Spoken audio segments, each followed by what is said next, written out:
manusia pilihan itu narasinya berbeda dia.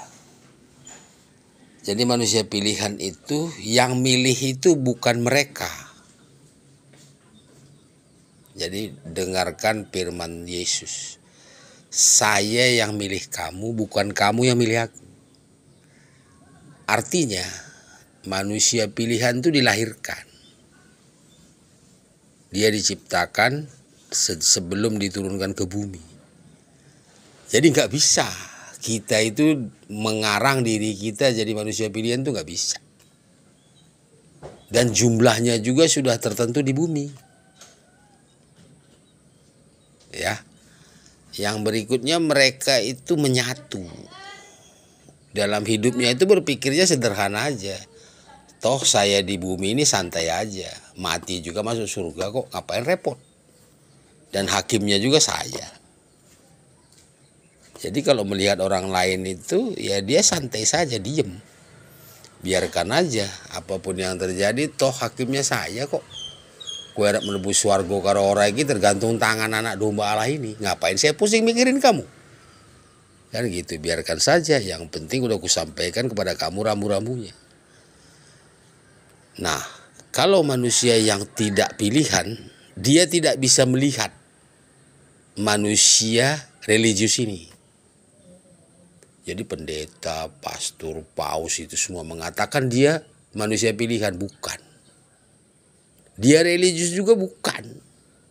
Karena religius itu bukan pandangan manusia. Yang mengatakan seseorang itu religius atau tidak itu Tuhan. Bukan manusia. Maka di bumi ini tidak ada manusia yang tidak berdosa. Dan tidak ada manusia yang suci. Kalau dia ngaku dia suci itu bohong. Atau segelintir manusia, sekelompok manusia mengatakan itu paus suci, itu penipuan. Itu penolakan terhadap Tuhan. Ya, biar kamu tahu ya. Tidak ada sucinya itu bohong. Dan mereka hidup dengan gembira. Kenapa mereka tidak hidup dengan gembira? Oh, dia udah tahu. Dia nanti kalau udah di dunia seperti apa, kalau nanti dipanggil Tuhan dia ada di mana, dia sudah tahu. Maka dia bergembira saja. Dia peduli peka. Nah begini, orang-orang manusia pilihan ini itu tidak tertarik dengan tawaran-tawaran yang menyangkut harta-harta duniawi yang besar.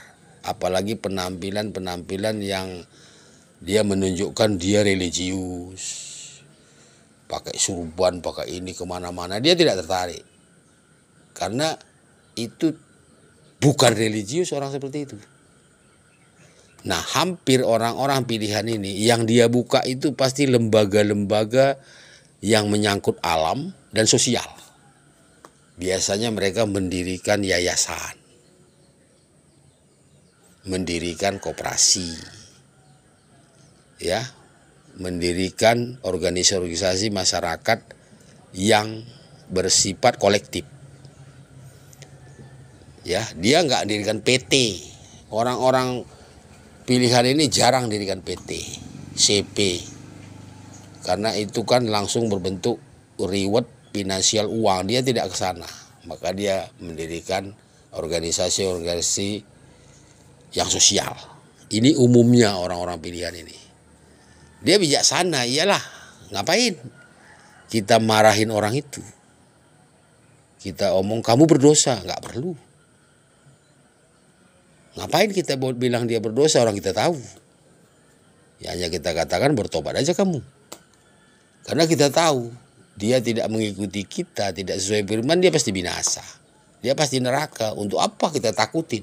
Biarin aja. Biar dia menemukan cara hidupnya. Toh firman sudah disampaikan. Nah, pandangannya itu menyatu.